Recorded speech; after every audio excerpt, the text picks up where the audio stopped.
Hello friends, मैं अपर्णा दुबे और आप देख रहे हैं ट्यूटोरियल लैडर।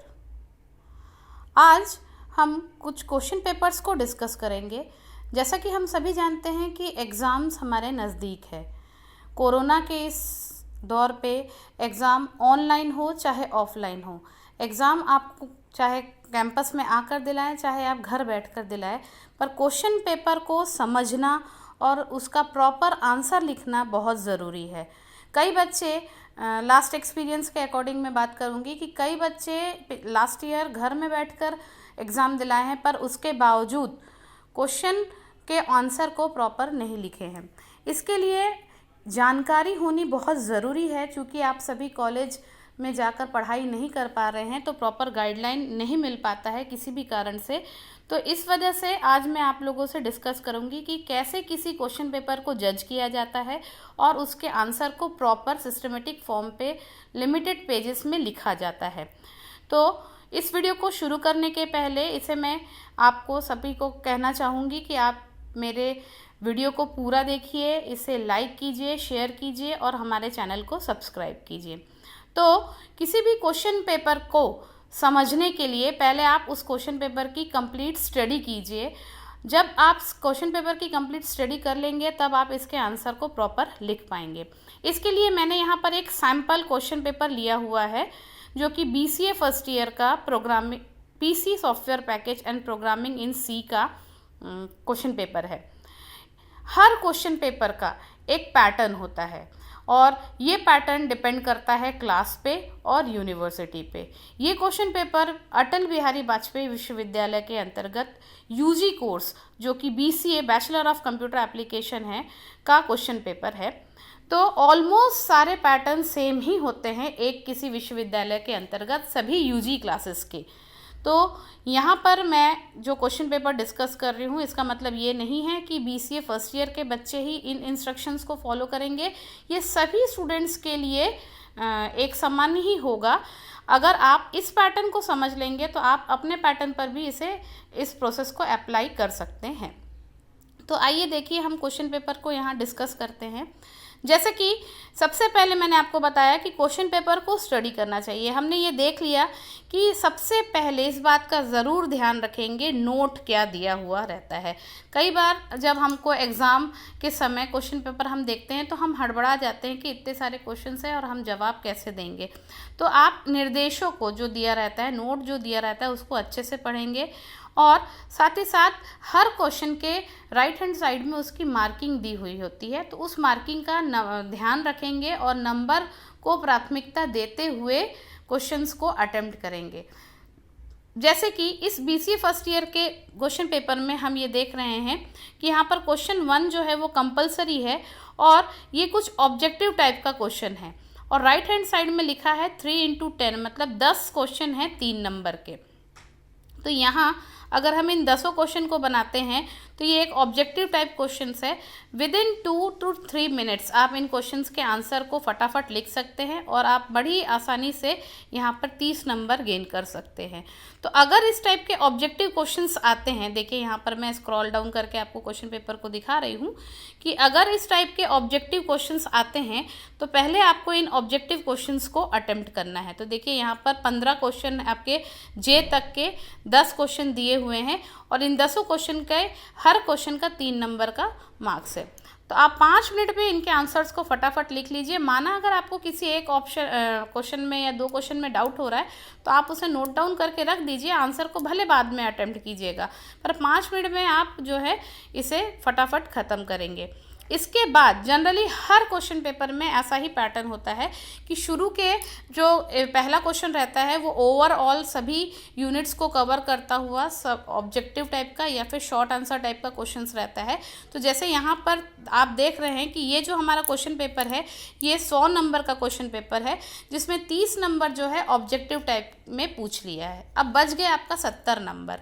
तो बाकी जो 70 नंबर होगा, ये जो 30 नंबर का क्वेश्चंस रहता है ये जनरली जैसे कि मैंने आपको बताया ऑब्जेक्टिव टाइप का या शॉर्ट आंसर टाइप का होता है। इसमें जो है आपके ऑब्जेक्टिव प्लस शॉर्ट आंसर या सिर्फ ऑब्जेक्टिव या सिर्फ short answer, it depends type के क्वेश्चंस पूछते हैं।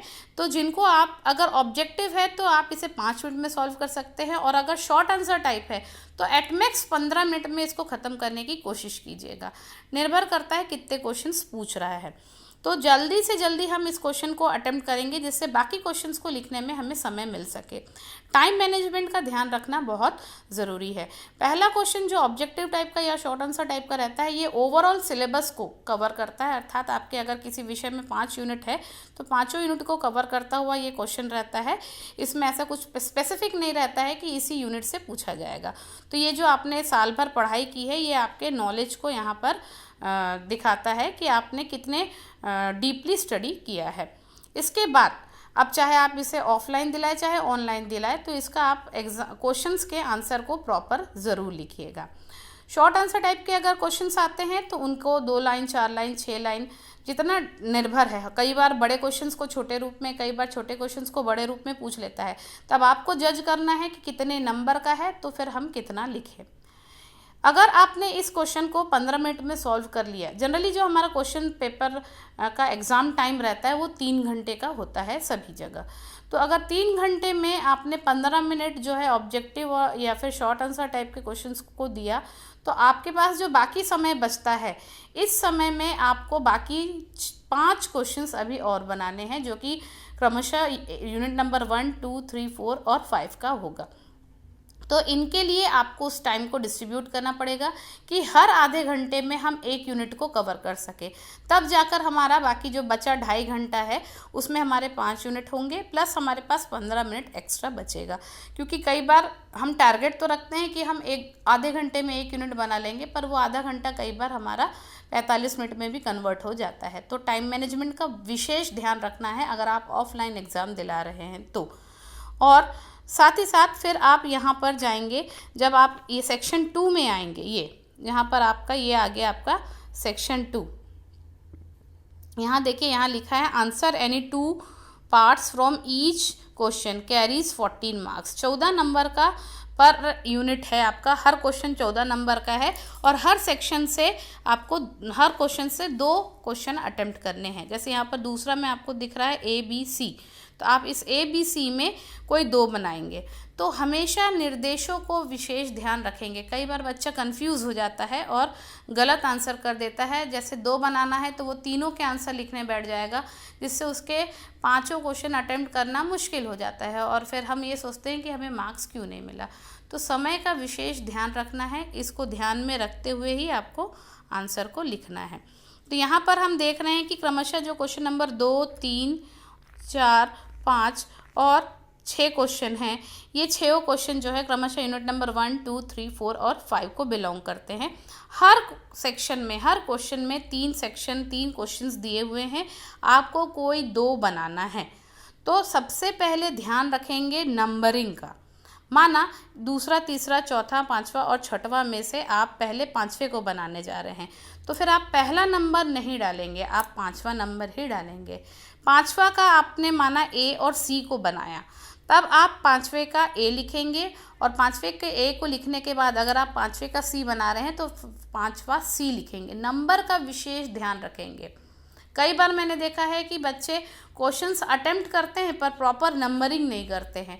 तो नंबरिंग आप अगर प्रॉपर नहीं करेंगे तो क्वेश्चन पेपर, आंसर पेपर को जो चेक करेगा चेकर, वो प्रॉपर आपको मार्क्स नहीं देता है, क्योंकि वो कंफ्यूज होता है। तो आप उन्हें जितनी सहूलियत देंगे, उन्हें ज़्यादा मेहनत ना करना पड़े आपके आंसर को खोजने में, आप उतने अच्छे नंबर को गेन करेंगे। इस बात का विशेष ध्यान आपको रखना है। इसके बाद अगर 14 नंबर के एक क्वेश्चन है और उसके हर क्वेश्चन के अंदर अगर आपको 2 क्वेश्चन बनाना है, अर्थात 7-7 नंबर के 2 क्वेश्चन आपको अटेम्प्ट करने हैं, तो 7-7 नंबर के अगर आपको 2 क्वेश्चंस अटेम्प्ट करने हैं, तो एक एवरेज मैं बताना चाहूँगी कि एवरेज आपको 5 पेज, कम से कम 5 से 6 पेज आपको लिखना पड़ेगा एक क्वेश्चन के पीछे, या 4 से 5 पेज। और अगर ये ओवरऑल 14 नंबर का क्वेश्चन हो जाएगा तो फिर आप 7 से 8 पेज उसको एक क्वेश्चन को लिखिएगा। तो जैसे ही क्वेश्चन ब्रेक होता है, जब एक 14 नंबर का ना पूछकर 2 7-7 नंबर के पूछ लिए जाते हैं, तो 7-7 नंबर के क्वेश्चंस को लिखने में हमें थोड़ा सा नंबर ऑफ पेज ज़्यादा लगता है एज़ कंपेरिजन टू अगर हम 14 नंबर का एक क्वेश्चन अटेम्प्ट करें तो इन बातों का ध्यान रखना है आपको। साथ ही साथ टाइम मैनेजमेंट का भी विशेष ध्यान रखना है। जनरली हम पहला दूसरा क्वेश्चन बनाते समय ही समय इतना ख़त्म कर चुके होते हैं कि तीसरे चौथे पाँचवें या चौथे पाँचवें के लिए हमारे पास बिल्कुल समय नहीं रहता है। तो आप इस बात का ध्यान रखेंगे, हर क्वेश्चन को अटेम्प्ट करना ज़रूरी है। अगर आप अटेम्प्ट करेंगे तभी आप नंबर पाएंगे। अगर आप उस क्वेश्चन को बिल्कुल अटेम्प्ट नहीं करेंगे तो उसमें 0 नंबर मिलेगा, पर अगर आपने अटेम्प्ट किया है तो कुछ भी मार्क्स मिलने की प्रोबेबिलिटी बनी रहती है। तो इस बात का आपको ध्यान रखना है। जो क्वेश्चन पहले बनता है उसके आंसर को पहले लिखिए, टाइम वेस्ट मत कीजिए।